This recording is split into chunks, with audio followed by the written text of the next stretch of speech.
والإسلام ديني ومحمدا رسول الله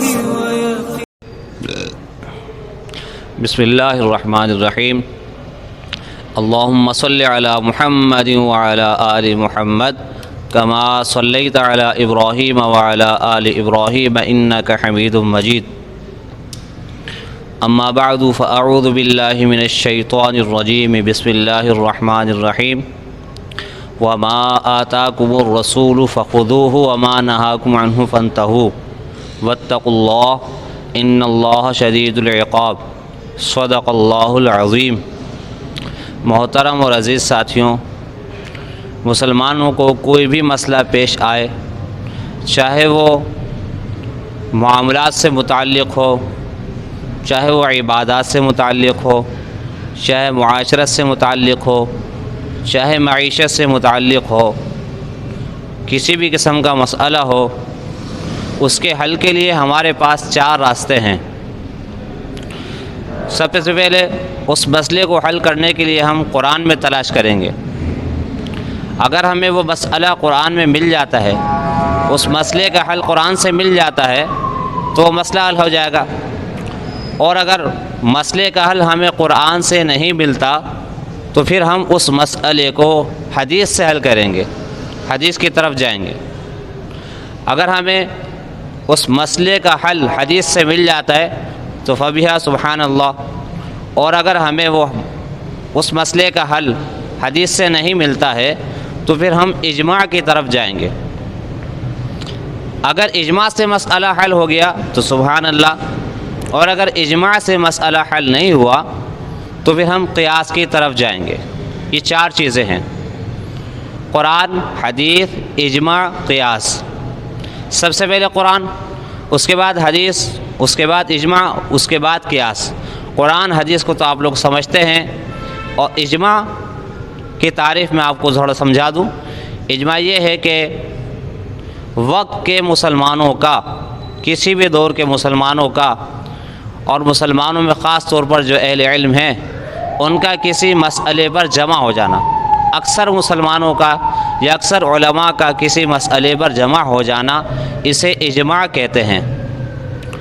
اور قیاس یہ ہے کہ کوئی مسئلہ مثال کے طور پر ہمیں پیش آیا، صراحتاً قرآن حدیث میں موجود نہیں ہے اور اجماع میں بھی ہمیں وہ مسئلہ نہیں ملتا ہے، تو پھر ہم قیاس کریں گے قرآن کے کسی مسئلے پر، اس مسئلے کو قرآن میں ڈھونڈیں گے، اس ہی نوعیت کا مسئلہ ہم قرآن میں ڈھونڈیں گے۔ قرآن میں ڈھونڈنے کے بعد ہم اس پر وہی حکم لگا دیں گے جو قرآن میں ہمیں اس مسئلے کے، اس نوعیت کے مسئلے میں حل ہے، جو حکم ہے وہی حکم لگا دیں گے۔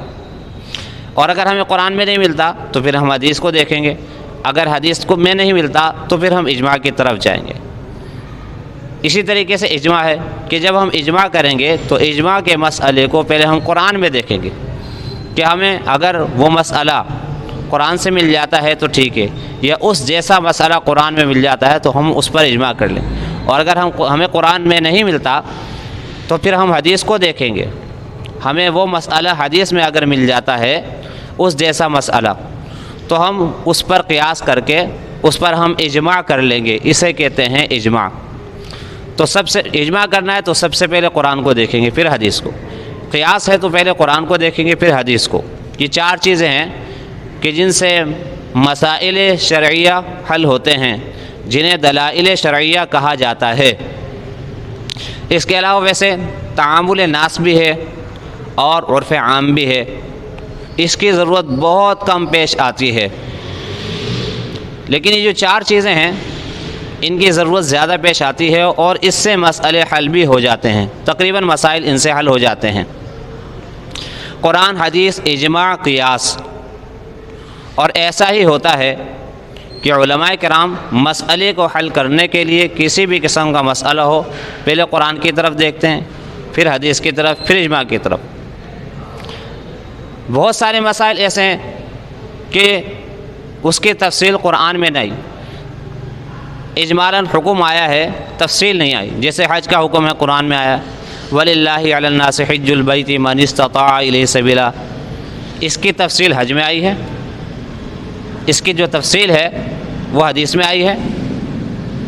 اسی طریقے سے زکوٰۃ کا مسئلہ ہے، زکوٰۃ کا قرآن میں حکم ہے وآتوا الزکاۃ، لیکن اس کی جو تفصیل ہے وہ حدیث میں آئی ہے کہ کس پر زکوٰۃ واجب ہوگی اور کب واجب ہوگی اور کتنی واجب ہوگی اور کس کو زکوٰۃ دی جائے گی، اور بھی بہت سارے مسائل۔ اسی طریقے سے نماز ہے، اب نماز کس وقت میں پڑھنی ہے، کتنی رکعتیں پڑھنی ہے۔ نماز کا حکم قرآن میں اجمالاً ہے کہ اقیموا الصلاۃ، نماز کو قائم کرو۔ کیسے قائم کرنی ہے، کس وقت میں قائم کرنی ہے، کس وقت میں کتنی رکعتیں پڑھنی ہے، نیت کس طریقے سے کرنی ہے، رکوع کس طریقے سے کرنا ہے، سجدہ کس طریقے سے کرنا ہے، رکوع میں کیا پڑھنا ہے، سجدے میں کیا پڑھنا ہے، قیام میں کیا پڑھنا ہے، اس کی ساری تفصیل حدیث میں آئی ہے۔ تو کیونکہ قرآن میں احکامات بہت سارے ایسے ہیں جو اجمالاً ہیں، تفصیلاً نہیں، اس لیے ہمیں حدیث کی طرف جانا پڑتا ہے، اور پھر جو چیزیں ہمیں حدیث سے نہیں ملتی تو ہم اجماع کی طرف جاتے ہیں۔ پھر اگر ہمیں اجماع میں بھی وہ چیز نہیں ملتی تو پھر ہم پہلے قیاس کرتے ہیں، پہلے قیاس کرتے ہیں قرآن کے اوپر پھر حدیث کے اوپر۔ تو قرآن اور حدیث تو سمجھ میں آ جاتا ہے اجماع کی کیا دلیل ہے اور قیاس کی کیا دلیل ہے۔ بعض لوگ تو ایسے ہیں جو کہتے ہیں صرف قرآن، کوئی حدیث نہیں، کوئی اجماع نہیں، کوئی قیاس نہیں۔ تو اس کا جواب یہ ہے کہ جو شخص یہ کہتا ہے صرف قرآن اور ہمیں جو حدیث جو دلیل دینی ہے وہ قرآن سے دی جائے، حدیث سے نہیں۔ جب ان کے سامنے اس طرح کی باتیں ہوتی ہیں، دینی باتیں ہوتی ہیں، تو وہ چھوٹتے ہی کہتے ہیں کہ قرآن میں آیا ہے، اگر قرآن میں نہیں آیا تو ہم نہیں مانیں گے۔ حالانکہ وہ بہت سارے معاملات کر رہے ہوتے ہیں جو قرآن میں نہیں آئے، حدیث میں آئے ہیں، اجماع ہے اس کے اوپر، لیکن جب دوسروں سے مطالبہ کرتے ہیں تو بہت سخت مطالبہ کرتے ہیں اور خود اس پر پورا نہیں اترتے، حالانکہ خود بھی حدیث پر عمل کر رہے ہوتے ہیں لیکن اس کا اظہار نہیں کرتے، اجماع پر عمل کر رہے ہوتے ہیں لیکن اس کا اظہار نہیں کرتے۔ یہ جو قرآن ہے، جس کو قرآن کہا جاتا ہے، اس پر اجماع ہے، حدیث سے بھی پتہ چلا کہ یہ قرآن ہے، اس کا تو پتہ ہی حدیث سے چلا ہے، اور اجماع بھی ہے کہ یہ قرآن ہے۔ تو جب یہ قرآن کو مان رہا ہے تو خود بخود حدیث کو بھی مان رہا ہے اور خود بخود اجماع کو بھی مان رہا ہے۔ اور اگر یہ حدیث کو نہیں مانے گا اور اجماع کو نہیں مانے گا تو قرآن کو بھی نہیں مانے گا، کیونکہ ہمیں قرآن کا پتہ ہی چلا ہے حدیث اور اجماع کے ذریعے سے۔ بعض لوگ کہتے ہیں کہ قرآن اور حدیث کو تو مانیں گے لیکن اجماع کو نہیں مانیں گے اور قیاس کو نہیں مانیں گے۔ تو اس کا جواب یہ ہے کہ قرآن اور حدیث میں ایسی بہت ساری چیزیں ہیں جس کا صراحتاً ذکر نہیں ہے، تو اس کو اجماع اور قیاس کے ذریعے سے حل کیا جاتا ہے، اور یہ جو اجماع اور قیاس ہے یہ حدیث سے ہی ثابت ہے، قرآن سے بھی ثابت ہے اور حدیث سے بھی ثابت ہے۔ اجماع قرآن سے اس طریقے سے ثابت ہے وَمَن يُشَاقِقِ الرَّسُولَ مِن بَعْدِ مَا تَبَيَّنَ لَهُ الْهُدَىٰ وَيَتَّبِعْ غَيْرَ سَبِيلِ الْمُؤْمِنِينَ، ہدایت واضح ہونے کے بعد جو شخص اللہ کے رسول کی مخالفت کرتا ہے اور غیر مسلم یعنی مسلمانوں کو چھوڑ کر غیروں کے راستے پر چلتا ہے، نُوَلِّهِ مَا تَوَلَّىٰ، تو اس کو ہم وہاں پھیر دیں گے جہاں وہ پھرا ہے، وَنُصْلِهِ جہنم، اور اس کا جو ٹھکانہ ہے اس کو ہم جہنم میں ڈالیں گے۔ تو وَيَتَّبِعْ غَيْرَ سَبِيلِ الْمُؤْمِنِينَ کا جو جملہ ہے یہ اجماع پر دلالت کرتا ہے۔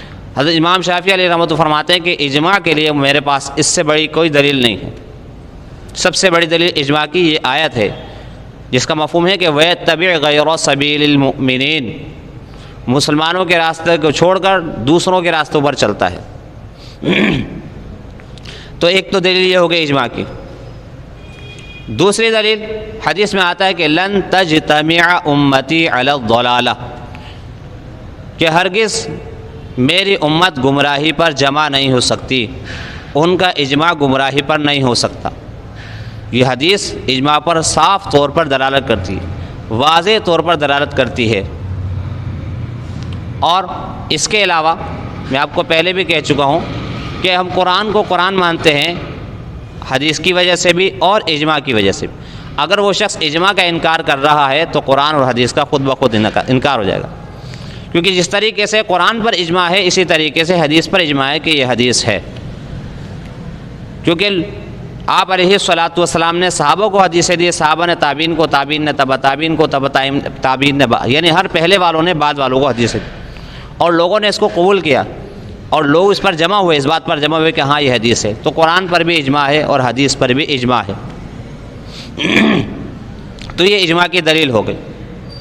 اور آپ علیہ الصلاۃ والسلام کی وفات کے بعد سب سے پہلے جو اجماع ہوا ہے وہ حضرت ابوبکر صدیق رضی اللہ تعالیٰ عنہ کی خلافت پر اجماع ہوا ہے، سب سے پہلا اجماع۔ اور اجماع کے درجات ہیں، ایک ہوتا ہے علماء کا درجہ اجماع، ایک ہوتا ہے عام مسلمانوں کا اجماع، اور ایک ہے صحابہ کا اجماع۔ سب سے اعلیٰ درجے کا جو اجماع ہے وہ صحابہ کا اجماع ہے۔ تو سب سے پہلے حضرت ابوبکر صدیق رضی اللہ تعالیٰ عنہ کی خلافت پر کہ خلیفہ اول بلا فصل، اس پر اجماع ہوا صحابہ کا۔ اسی طریقے سے حضرت عمر رضی اللہ تعالیٰ عنہ کے زمانے میں 22 تراویح پر اجماع ہوا۔ اسی طریقے سے حضرت عمر رضی اللہ عنہ کے زمانے میں 3 طلاقوں پر اجماع ہوا کہ اب کوئی شخص بھی 3 طلاقیں دے گا تو 3 طلاقیں 3 ہی شمار ہوں گی، کیونکہ نیت کی وجہ سے بچت ہو جاتی تھی۔ حضور علیہ السلام کے زمانے میں ایسا ہوتا تھا کہ جب کوئی طلاق دیتا اور طلاق دینے کے بعد آپ علیہ السلام کے پاس آتا، عرض کہ یا رسول اللہ میں نے 3 طلاقیں دیں لیکن ایک کی نیت کی۔ حضور علیہ السلام تاکیداً اس سے پوچھا کرتے تھے کہ واقعی میں ایک کی نیت کی ہے یا رسول اللہ ایک کی نیت کی ہے، تو پھر تو بچت ہو جاتی، اور اگر نیت نہیں ہوتی پھر 3 طلاقیں 3 ہی شمار ہوتی۔ تو یہ جو رخصت تھی نیت کی وجہ سے بچت تھی، اس رخصت اور بچت کو حضرت عمر رضی اللہ تعالیٰ عنہ نے ختم کیا، اور اس پر اجماع ہوا، کسی نے بھی اس پر نکیر نہیں فرمائی اور کسی نے بھی اس پر انکار نہیں کیا۔ اسی طریقے سے حضرت عثمان غنی رضی اللہ عنہ کے زمانے میں مصحف عثمانی کہا جاتا ہے، جو قرآن موجودہ ترتیب کے ساتھ ہمارے سامنے موجود ہے، اسے مصحف عثمانی کہا جاتا ہے۔ تو اس کو جمع کیا گیا، اور وہ آیتیں جو کہ شاذ اور جو کہ بطریق تواتر ثابت نہیں تھی ان کو الگ کر دیا گیا، کیونکہ قرآن پاک مختلف قرأتوں سے پڑھا گیا۔ تو حضرت عثمان غنی رضی اللہ تعالیٰ عنہ نے قرآن کو ایک تلاوت پر اور ایک اعراب پر جمع کیا کہ اب یہ جو قرآن ہے یہ پوری امت میں معتبر کا مطلب یہ ہے کہ اب یہی پڑھا جائے گا۔ اگر کوئی روایتوں کے ساتھ پڑھنا چاہتا ہے، قرأتوں کے ساتھ پڑھنا چاہتا ہے تو پڑھے، لیکن عام امت کے لیے یہ قرآن ہے۔ اس پر اجماع ہوا حضرت عثمان غنی رضی اللہ عنہ کے زمانے میں۔ یہ تو اجماع کی دلیل تھی۔ قیاس کی دلیل، آپ علیہ الصلاۃ والسلام نے، اس سے پہلے آپ کو آیت بھی پڑھ کے سنا دوں، فَاعْتَبِرُوا يَا أُولِي الْأَبْصَارِ، اے عقل والوں قیاس کرو۔ بعد والوں کو یہ کہا جا رہا ہے پہلے والی امتوں کو دیکھ کر قیاس کرو، ان کے حالات کو دیکھ کر قیاس کرو، ان کے نتیجے اور انجام کو دیکھ کر قیاس کرو۔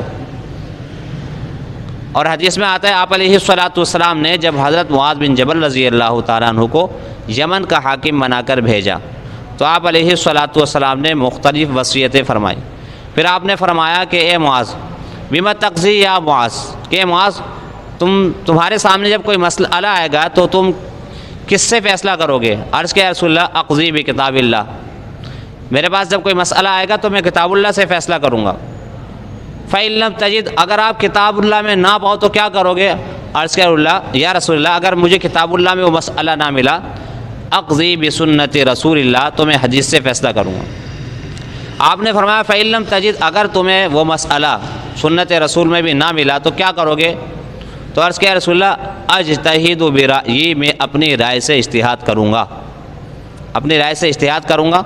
اجتہاد اس طور پر کروں گا کہ اسی نوعیت کے مسئلے کو پہلے قرآن میں دیکھوں گا، مل جائے گا ٹھیک ہے، نہیں ملے گا تو حدیث میں دیکھوں گا، مل جائے گا ٹھیک ہے، نہیں ملے گا تو پھر اجماع کو دیکھوں گا الی آخری۔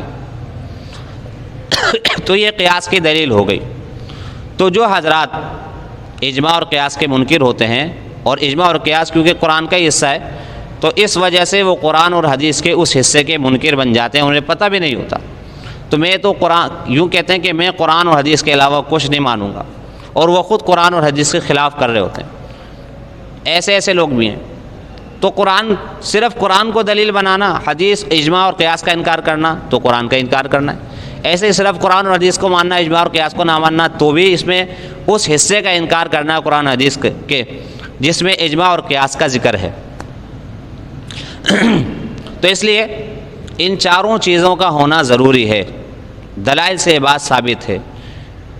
صحابہ رضی اللہ تعالیٰ عنہ اجمعین کے زمانے میں اجماع کی بھی ضرورت پڑی، قیاس کی بھی ضرورت پڑی۔ اسی طریقے سے تابعین کے زمانے میں، تبع تابعین کے زمانے میں، اب تک، کیونکہ بہت سارے مسائل ایسے ہیں جو قرآن میں، حدیث میں صراحتاً موجود نہیں ہیں، ان کے علتیں موجود ہیں، ان کے احکامات موجود ہیں، تو ان علتوں کو تلاش کر کر ہم مسئلے کا حل، علت کو تلاش کر کے پھر اس پر وہی حکم لگائیں گے جو حکم پہلے لگ چکا ہوگا۔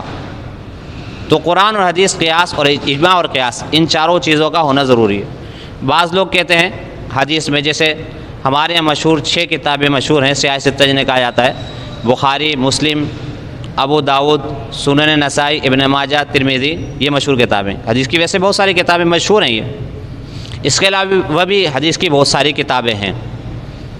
تو بعض لوگ یہ کہتے ہیں کہ ہمیں صرف اور صرف بخاری سے دلیل دو، باقی کسی سے ہم دلیل نہیں مانگتے، صرف بخاری کی دلیل چاہیے۔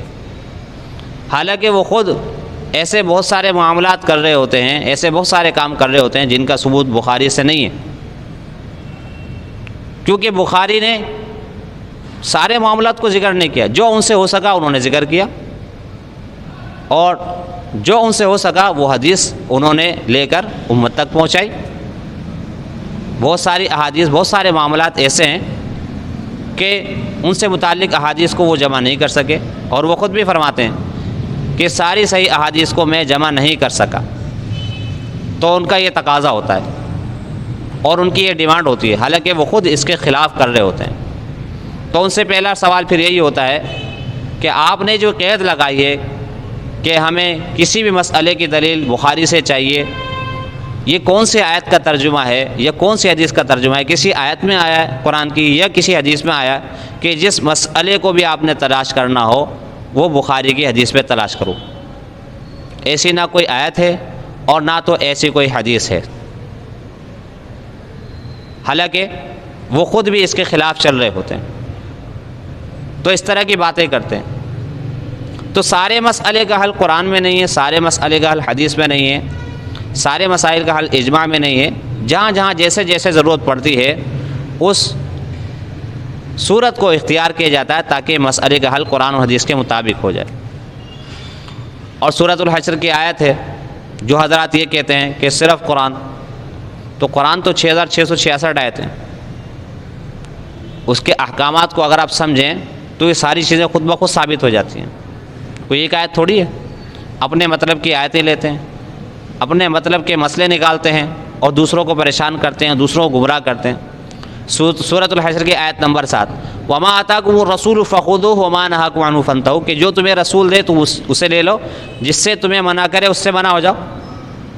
علماء فرماتے ہیں کہ ایسی آیت ہے کہ اگر اس پر عمل کر لیا جائے گا تو پورے قرآن پر عمل ہو جائے گا، اس کے علاوہ پورے قرآن پر عمل کرنا مشکل ہے، کیونکہ اگر قرآن کو آپ حضور سے نہیں سمجھ رہے، حدیث سے نہیں سمجھ رہے، تو پھر آپ کیسے سمجھیں گے؟ تو یہ قرآن پاک کی آیت یہ خود بتا رہی ہے کہ حدیث کا بھی ثبوت ہے کہ رسول سے مسئلے کو حل کرو۔ پھر آپ علیہ الصلاۃ والسلام نے حضرت معاذ رضی اللہ تعالیٰ عنہ سے سوالات کر کے بتا دیا کہ اگر واقعی میں قرآن و حدیث پہ مسئلے کا حل نہ ہو تو آپ نے فرمایا کہ اجتہد برأیی، میں اپنی رائے سے اجتہاد کروں گا۔ تو بہرحال پہلے ہم کوشش یہی کریں گے کہ مسئلے کا حل قرآن سے مل جائے، اگر قرآن سے نہیں ملے گا تو ہم حدیث کی طرف جائیں گے، اگر ہمیں حدیث سے نہیں ملے گا تو اجماع کو دیکھیں گے، اور اگر اجماع سے نہیں ملے گا تو ہم قیاس کی طرف جائیں گے۔ اجماع کا جب نمبر آئے گا تو پہلے اجماع ہم دیکھیں گے قرآن سے، اگر ہمیں قرآن سے نہیں ملے گا تو پھر حدیث پہ آئیں گے۔ ایسے ہی قیاس ہے کہ اگر ہمیں قیاس کرنا ہے تو ہم پہلے قرآن کو دیکھیں گے، اور اگر قرآن سے ہمیں نہیں ملے گا تو پھر ہم حدیث کو دیکھیں گے۔